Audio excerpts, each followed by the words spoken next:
I knew at that time when I was 8, I wanted to be an entertainer, and I loved the idea of that and what it meant. Whether it's in entertainment, whether it's out in public, whether you're a celebrity or not, whatever. And the most powerful thing you can be is yourself. I get up at crazy hours, whether it's 3 o'clock in the morning, by the way. When we were talking in London, I was getting up at 3 because I had to be on set by 4. Top 10, I got a top 10. Got my motivation high for my top 10. Gotta learn from the wise women and men. All my life, like 9 and 9. For my top 10, top 10, 9 and 9. This one's for my top 10.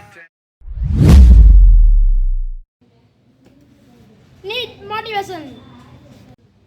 Watch Top 10 Rules with Akshay Parmar. We were bad. We intimidated, we dominated, but we took a lot of pride in that. We took a lot of pride in trailblazing and how the game was played back at that time through.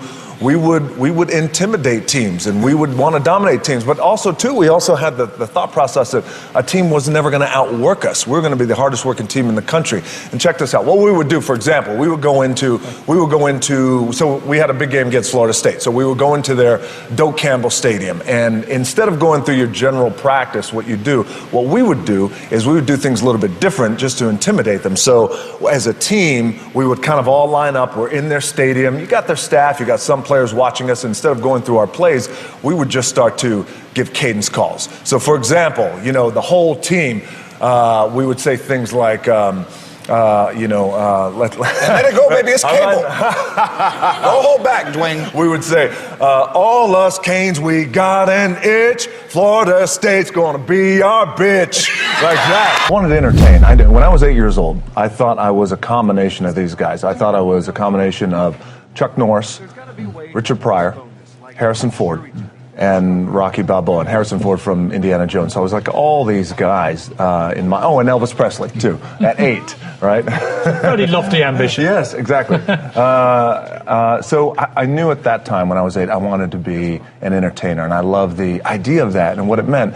And when I was 8, I saw Indiana Jones for the first time, and I loved that character. Like, wow, that guy was so heroic, and he kicked ass, and he... Remember, I had great angst every night before I went out because I was not able to be myself. Sensation of the year, Rocky Maivia, Intercontinental Champion, and yes, my very first WrestleMania, the biggest show of the year, the Super Bowl of wrestling. It's not just all luck, is it? Well, this is Rocky. That night, 20,000 fans started chanting "Rocky sucks." It was a sobering moment. And that was the beginning of the end of my initial run in the WWE. A few weeks later, I tore a tendon in my knee, and I was out for the rest of the summer. And I came to the realization before I went back that it wasn't me, personally, that they didn't like. It was that I wasn't being me. I wasn't being real. I wasn't being authentic. Who is this guy in wrestling who's smiling when he's getting beat?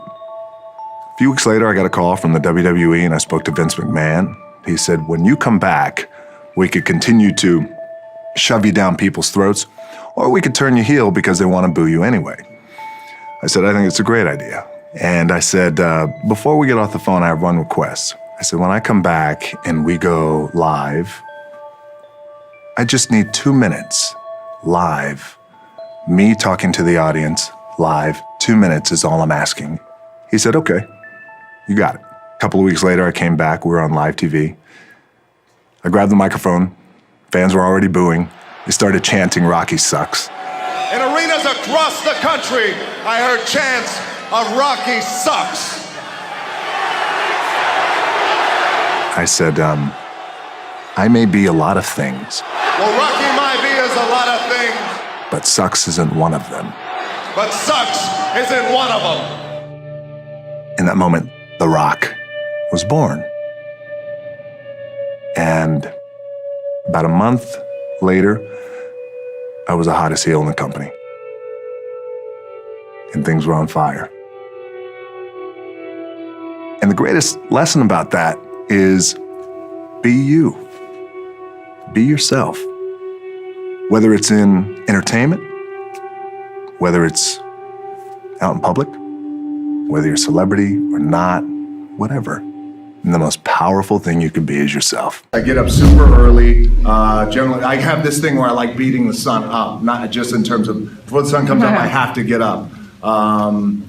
And how do I do it? It's just important to find balance, and I try and do things really that I really enjoy doing. And a lot of times, you know, it's like in life, right? Life brings like drama, and you got to deal with this person and a funky relationship here, and all these things. You try and just kind of balance them out as best I can. I got a great team around me, by the way, who really, really helps me well and allows for me to come in and work 12 hours a day, 14 hours a day, get up at 3 o'clock in the morning, send out an Instagram video where I'm talking to my cardio machine like a crazy maniac. So yeah, it requires a lot of people around. Yes, I get up at crazy hours, whether it's 3 o'clock in the morning, by the way. When we were talking in London, I was getting up at 3 because I had to be on set by 7.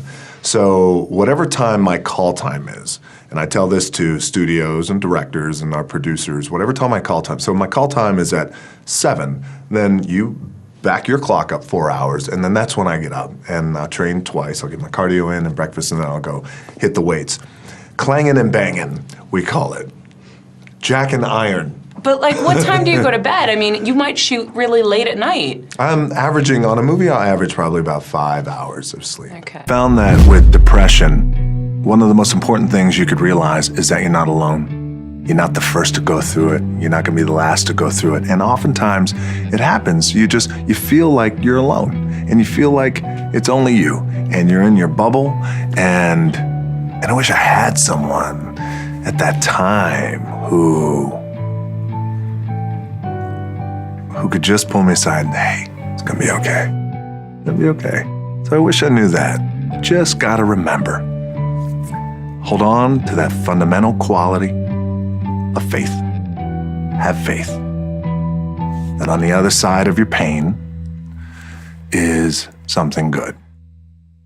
After about a month and a half of staying in that little apartment and cleaning, I got a phone call from the head coach of the team who cut me, the head coach of the Calgary Stampeders. He called me and he said, hey, I know we cut you, but I'd like you to come back. I said, okay, I appreciate that, coach. Thank you very much. I'll think about it. And he said, okay, great. I hung up the phone, and my dad said, you gonna do it, right? I said, no, I don't think so. I think I'm done with that. And he goes, what? I said, my gut tells me I'm done. He said, what are you gonna do? I took a deep breath. I said, I'd like to get into the business. He said, what business? I said, the wrestling business. He said, you are throwing it all away. It is the worst mistake you will ever make. He said, you're ruining your career. I said, maybe I'll be no good. But I feel like in my heart I have to do this. And I either need you to train me or need you to not train me. My dad rose to the occasion. Said, I'll train you. And it wound up being one of the greatest chapters in my life.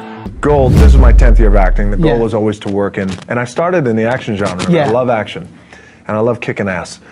But the goal was to become a better actor, and so for me, in order for me to do that, I had to work in all different genres. Sure. I wanted to explore family movies, comedies, action comedies, family comedies, mixed drama into as well. So that was important to me, was just to get better. I knew I wanted to be something, and it was important to me to be something. It was important to me that I didn't fail. But by the way, and if I did fail, at least what was also important was the lesson.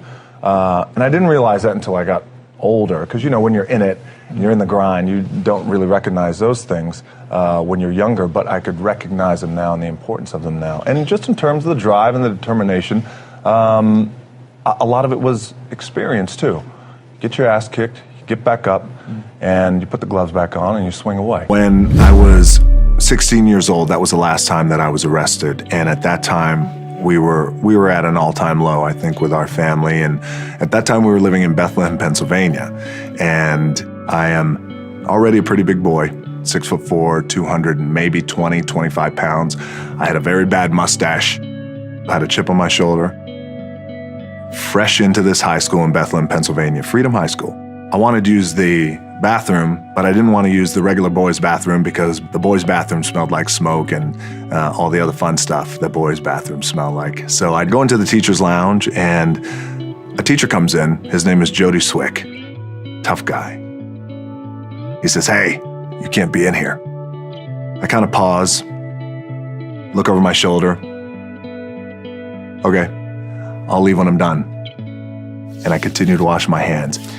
I slowly dry my hands, and I walk by him, and I kind of just looked at him. I walked by, he looked at me, didn't say a word, but he was fuming. I went home that night, and I felt bad. I just felt bad. Very next day, I found him, and I went to see him in his class, and I said, I just want to apologize for how I acted yesterday, and I'm sorry. And I stuck my hand out, and he looked at my hand and looked at me, looked at my hand again. He shook my hand. I'll never forget that shake. He wouldn't let it go. He said, "I want you to do something for me." "Yes." "I want you to come out and play football for me." I said, "Okay." He said, "All right. Have your word?" "Yeah, sure." "You got my word." I didn't think much of it. I thought, okay, yeah, play some football. Like playing football? Sure, it's cool. And I went out and I played football for Jody Swick, and he was our head football coach, and he became a father figure to me and a mentor. I fell in love with the game of football. My grades got better, and I started getting recruited from every college across the country. College coaches will come in. You say, "There he is, Dwayne Johnson, 6'4", 250. Plays both sides of the ball. Very aggressive." My thought process started to change. That's when I started thinking about goals and what I wanted to accomplish. And I love that man. I'll never forget the impact that he had in my life. And the reminder and my takeaway from that amazing relationship that I had was the empathy that he had for a punk kid who treated him so rudely and disrespectfully. He looked past that BS and said, "I believe in you, and I want to turn you around." Oftentimes when I see kids and they have been labeled, "Oh, they're punk kids." True. But there's good in them, and we got to see that potential, and I enjoy that today, seeing the potential in kids just like he did, especially kids who are kind of wayward and have been going through it. I know what it's like. So thank you, Jody.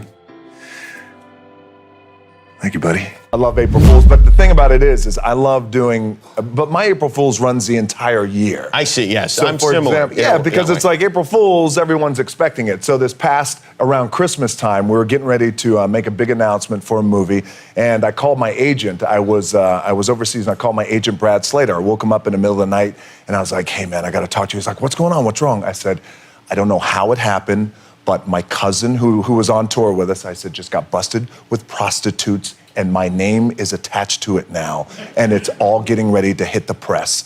He started freaking out. I was like, "Brad, are you okay?" He was getting emotional. "Oh my God, what are we gonna do?" "Okay, hold on." And he goes, "I'm gonna be calm in the pocket. I'm thinking about this, hold on." And I was like, "I don't know what to do. I think there's multiple prostitutes with this thing. There's a whole ring over here. It's unbelievable." Had him going and going and going, and finally, I was like, "Oh, Brad." He's like, "What?" I was like, "December Fool!"